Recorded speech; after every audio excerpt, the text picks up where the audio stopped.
நண்பர்கள் அனைவருக்கும் வணக்கம். மீண்டும் ஒரு பதிவில் உங்களுடன் பேசுவதில் மிக்க மகிழ்ச்சி. இந்த பதிவு 3வது பாகம். அதாவது சீரடியில் துவாரகமாயில் பாபா அமர்ந்து கொண்டிருக்கும் பொழுது ஒரு அடியவர் பிரம்ம ஞானத்தை அடைவது எப்படி அப்படிங்கிறது கேள்வியும் கேட்டு, தனக்கு எல்லா வசதிகளும் இருக்கின்றது, ஆனால் பிரம்ம ஞானம் என்ற ஒன்றை நான் பெற்றால் எனது வாழ்க்கை நிம்மதியாக இருக்கும், வாழ்வில் பிறந்த ஒரு பலனை நான் முழுவதுமாக அடைந்து விடுவேன் அப்படின்னு வந்து கேட்ட ஒரு அடியவருக்கு ஒரு 10 விஷயங்களை பாபா துவாரகமாயில் அமர்ந்து கொண்டு எடுத்து விளக்கினார் அப்படின்னு நம்ம சொல்லியிருந்தோம். அந்த புத்தகம் பாபாவின் சாகி சரித்திரம் புத்தகம் படித்த அனைவர்களுக்குமே அது தெரிந்திருக்கும். ஒரு 6 பாயிண்ட் நம்ம ஏற்கனவே பேசியிருந்தோம்.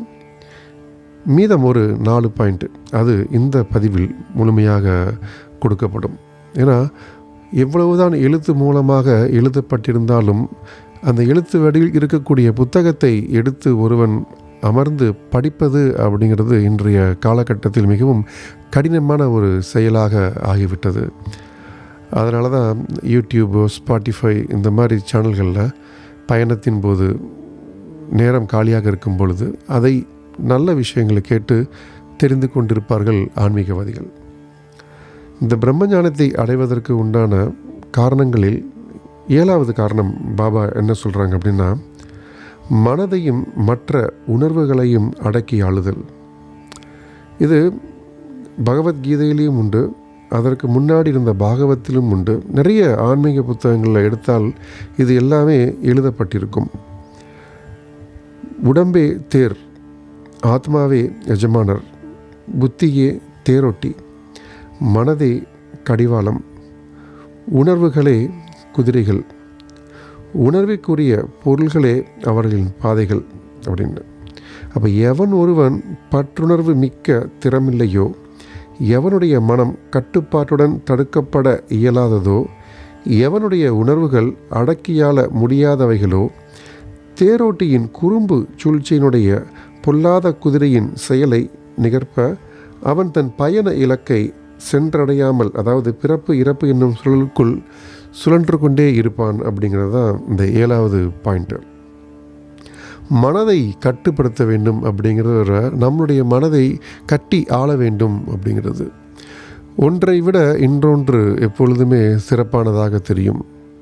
அது யாராக இருந்தாலும் சரி, அது துணியில் ஆரம்பித்து, அதாவது நாம் அன்றாட உடுத்தக்கூடிய துணியில் இருந்து காலணி வரை, நாம் வைத்திருக்கக்கூடிய வாகனங்கள், நாம் இருக்கக்கூடிய வீடு, நாம் வேலை செய்யக்கூடிய இடம், இது எதுவாக இருந்தாலுமேவும் இதைவிட மற்றொன்று இதைவிட பெரிதாகத்தான் தோன்றும். அதுதான் மனதினுடைய கட்டுப்பாட்டை அடையாமல், அதாவது கட்டுப்படுத்த முடியாமல் சீறி பாயும் ஒரு குதிரை போன்ற மனம் இருப்பதை வைத்து சுகத்தை அனுபவிக்க வேண்டும் அப்படிங்கிறது தான் இந்த பாயிண்ட்.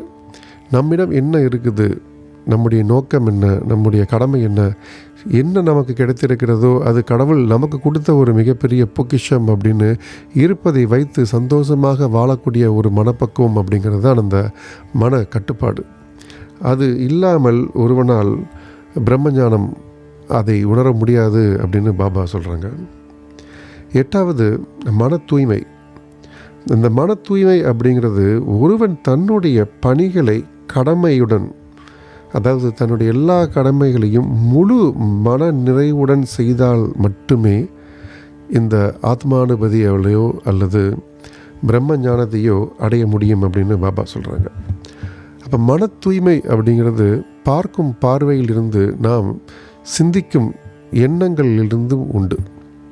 அப்போ பார்க்கும் பொழுது எவ்வாறு நாம் ஒருவரை பார்க்கிறோம், உள்மனது, அதாவது நம் மனதில் என்ன உதிக்கிறதோ அதை முழுவதுமாக தெளிவாக, அதில் எந்த ஒரு மாறுபாடு கருத்தும் இல்லாமல் தெளிவாக பேசக்கூடிய ஒரு திறன் யாருக்கு கிடைக்குமோ அதுதான் மன தூய்மை அப்படிங்கிறது. அப்போ நிறைய பேர் என்ன சொல்லுவாங்கன்னா, மன தூய்மை அப்படிங்கிறது நல்லதையே நினைப்பது அப்படிங்கிறது. நல்லதே நினைப்பது அப்படிங்கிறது ஒரு முக்கியமான விஷயம். அதற்கு மேலாக நாம் எதை நினைத்து கொண்டிருக்கிறோமோ அதை செயல் வடிவாக கொண்டு வந்து உள்ளது உள்ளபடியே சொல்லக்கூடிய ஒரு ஆத்மா, அதுதான் மன தூய்மை. அந்த மன தூய்மை இல்லாமலும் ஒருவனால் பிரம்ம ஞானத்தை எய்த முடியாது அப்படின்னு பாபா சொல்கிறாங்க. 9வது பாயிண்ட்டு, குருவின் இன்றியமையாமை. அதாவது ஆத்ம ஞானமாவது எவர் ஒருவர் தன்னுடைய சுய முயற்சியால் அடைவோம் என்று ஒரு காலம் நினைக்கக்கூட முடியாத அளவுக்கு சூட்சமமாக அறிவு நிலை கடந்ததாகவும் இருக்கிறது.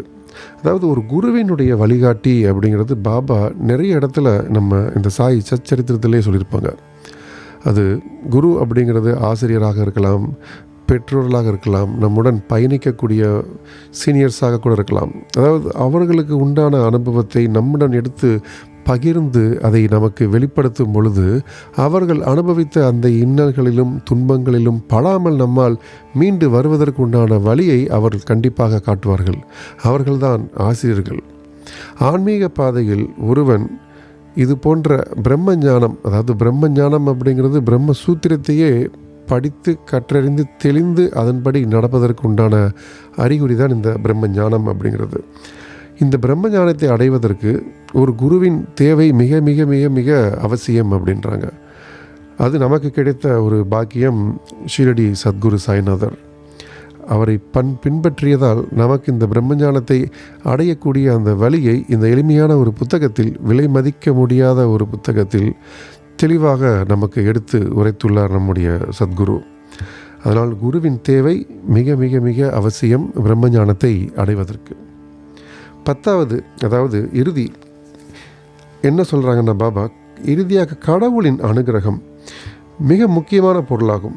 கடவுள் எவர் மீதாவது மகிழ்ச்சி உருவாராயின் அவருக்கு விவேகம் வைராக்கியத்தை அளித்து இக வாழ்வென்னும் பெருங்கடலை தாண்டி பத்திரமாக அவரை அழைத்துச் செல்கிறார். ஆத்மாவானது வேதங்களை கற்பதாலோ புத்தியாலோ மிகுதியான புலமையினாலோ பெறப்படுவது அன்று. ஆத்மா எவனை தேர்ந்தெடுக்கின்றதோ அவனாலேயே அது பெறப்படுகின்றது, அவனுக்கே அது தனது பண்பை வெளிப்படுத்துகின்றது அப்படிங்கிறது கடோபனிஷத்து, அதாவது கடோபனிஷம் அப்படிங்கிற புத்தகத்தில் எழுதப்பட்டதாக பாபா விளக்குகிறார். கடவுளின் அனுகிரகம் அப்படிங்கிறது அவ்வளவு ஈஸி கிடையாது. பாபா அடிக்கடி சொல்கிறதான், உனக்கு என்ன வேண்டுமோ அதை கொடுப்பதற்கு நான் தயாராக இருக்கிறேன், இருந்தபோதும் அதை பெறுவதற்கு உண்டான தகுதியை நீ அடைந்து கொள்ள வேண்டும் அப்படிங்கிறது பாபா அடிக்கடி நம்மக்கிட்ட சொல்கிறது. இதுபோல்தான் கடவுளின் அனுகிரகமும். கடவுள் அப்படிங்கிறது ஒரு ஓப்பன் புக். ஒரு பொண்ணோ பொருளோ அன்போ எதுவாக இருந்தாலும் குவிந்து கிடக்கும் அந்த இடத்தில், யாரிடத்தில்? கடவுளிடத்தில்.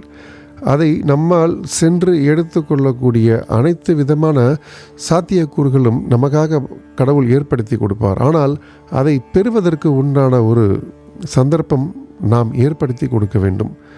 அந்த தகுதியை நாம் வளர்த்து கொள்ள வேண்டும். வளர்த்து கொள்வது என்ற தேவைக்கு அதிகமாக இருப்பது, அதை குறைத்து கொள்ள வேண்டும். இது மிக முக்கியமானது. அன்பே சிவம் அப்படிங்கிற விஷயத்தில் தெளிவாக நடந்து கொள்வது, எல்லோரிடத்திலும் அன்பு பாராட்டுவது, இதெல்லாமே மனிதனுடைய அந்த குவாலிட்டிஸ் அப்படிம்பாங்கள்ல, அந்த தரம் வாய்ந்த மனிதர்கள் உருவாக்க வேண்டும் அப்படிங்கிறது மிக மிக மிக மிக கடினமான ஒரு விஷயம். ஏன்னா நம்முடைய மனது நமக்கு என்ன வேண்டும் அப்படிங்கிறது நமக்கு நன்றாக தெரியும்.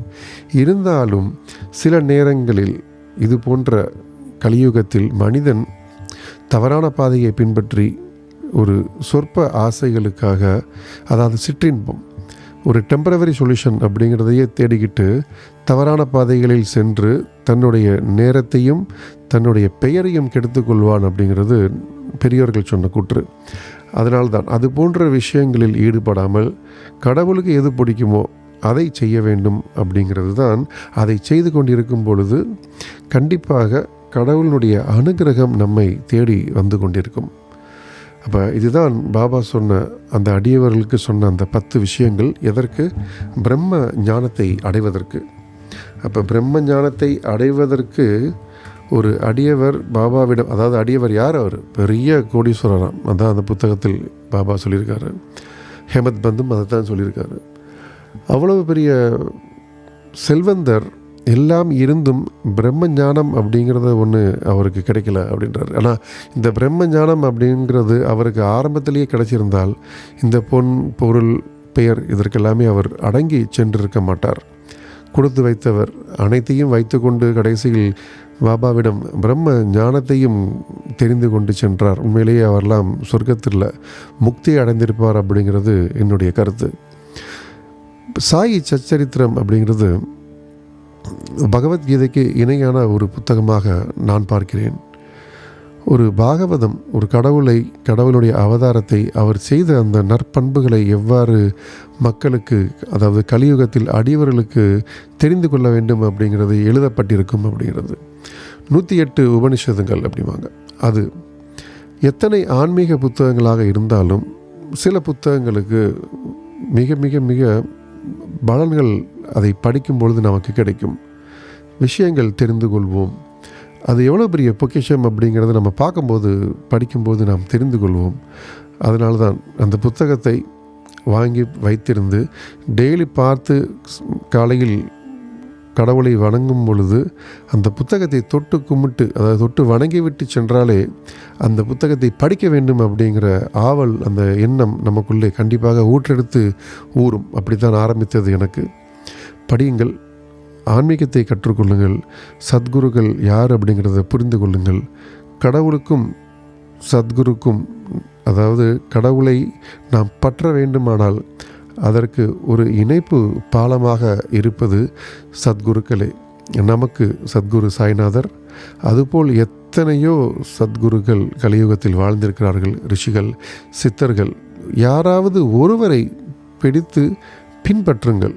பின்பற்றும் பொழுது பிறந்த இந்த வாழ்க்கையின் பலன் என்ன, எதற்காக வந்தோம் அப்படிங்கிறதை தெரிந்து கொண்டு அந்த கடமையை நாம் திறன்பட செய்வதற்கு மிகவும் உதவியாக இருக்கும். இது போன்ற ஆன்மீகத்தில் நாம் இறங்கும் பொழுது பிரம்ம ஞானத்தை நாமும் கற்றுக்கொண்டோம் அப்படிங்கிற சந்தோஷத்தில் இந்த காணொலியை இத்துடன் நிறைவு செய்கிறேன்.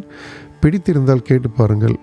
உங்களுக்கு பிடித்தவர்களுக்கு இதை கேட்க சொல்லி அறிவுரை கூறுங்கள். ஏன்னா நல்லவற்றை பகிர்வது அப்படிங்கிறது நமக்கு முதலில் மனம் வேண்டும். அதை அவர்கள் கேட்டு கற்றறிந்து மாறுகிறார்களா இல்லையா என்பது அது அவர்களுடைய கர்மவினை. சொல்ல வேண்டியது நம்முடைய கடமை. மீண்டும் ஒரு பதிவில் நாளை சந்திப்போம். நன்றி, வணக்கம்.